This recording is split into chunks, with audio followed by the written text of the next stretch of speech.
Hi, everybody. My name is DiSilverio. I am Theatreworks Special Events and Content Coordinator, and I am here today with Professor Max Shulman, who is a professor of acting at UCCS and is also the director for our upcoming production of Henry. Hi, Max.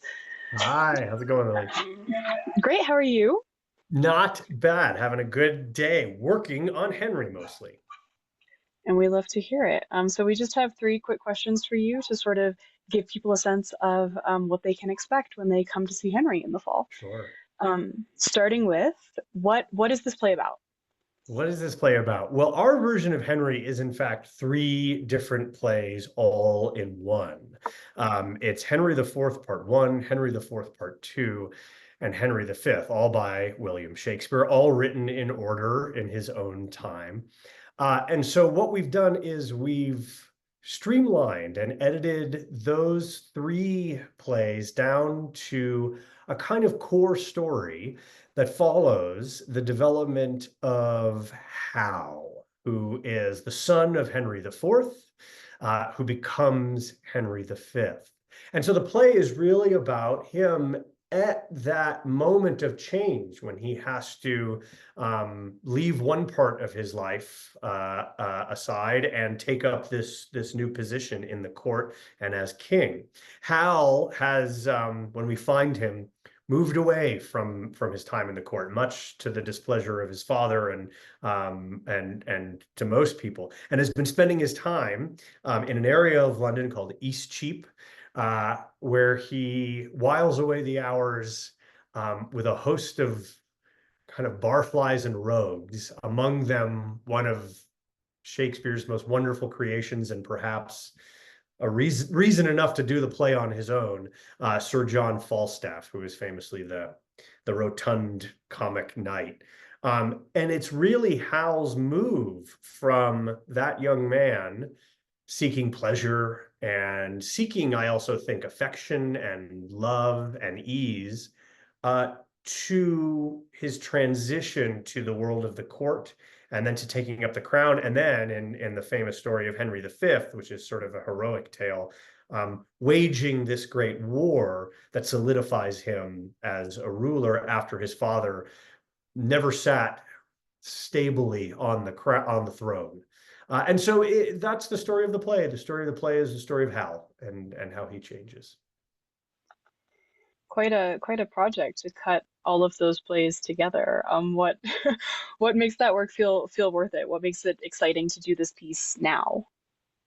To do the piece now, there's a couple reasons that I'm so excited about this play. You know, we are only a few months away from a major national decision about who is going to lead our country. And so um, questions about what makes a leader, I think, are relevant.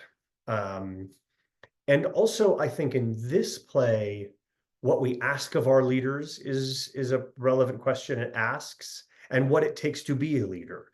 Um, and I think the play investigates that. And by zooming in on Hal's development over those three plays and really the way that Shakespeare delivers this tale, by zooming in on that experience, we get to recognize the complexity of Hal's character, and what he has to sacrifice and what he has to develop in order to take on this role. And we may find that he has to turn into someone we maybe didn't like as much, in order to serve as a leader. And so I also think the play asks questions about what kind of world we create and what kind of leaders that world produces, and asks us to reflect on those. So with this large national question coming our way, I think the play speaks to that.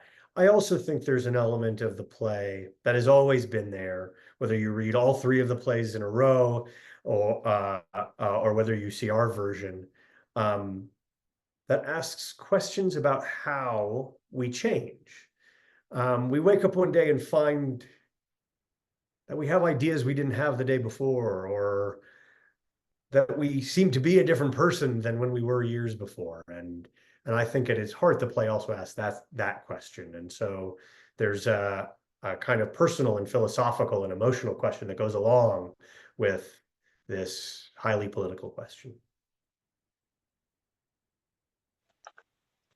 Lots to think about, lots going on. I mean, I guess that's Yeah. what you get when you pull three of arguably the greatest English language plays ever written into a single production. I think so, yeah. Yeah. Hopefully we've maintained enough of each of them.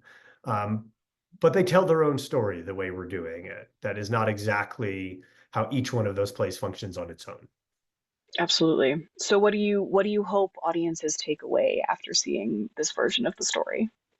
I mean, I hope they walk out of the room. I hope there's lots that they walk out of the room with. I hope they recognize the contemporaneousness of Shakespeare's language and his understanding of what it means to be a human being. I hope they walk out carrying with them the joy of the language, but also the adventure of these plays. These plays are so exciting. There are wild bar scenes, and there are love scenes, and there are giant fights, and we're going to bring all of that. This play, this is battling over the crown. This is you say a line, and a whole country crumbles in front of you. And so hopefully they'll walk away with the kind of enormity of that feeling that Shakespeare delivers. Um, I also think they hopefully recognize that Shakespeare lived in a completely different political world than we did. And yet, the questions that he's asking are still relevant, and they're still relevant to us. And so the more we can mull them over, the more we can zero in on what those questions are when it comes to who our leaders are and what we ask of a leader, and what a nation is. I think the better. So I hope they walk out with all of those full emotions and pleasure, as well as all of those intellectual inquiries as well. Awesome. Well, thank you so much for taking the time to chat about the show today. And to everybody watching at home, please make sure you get your tickets to see Henry when it opens in September. It's the first show in our upcoming 24-25 season, and we hope to see you all there. I hope Thanks, so. Max. Thanks, Lily. It's been great.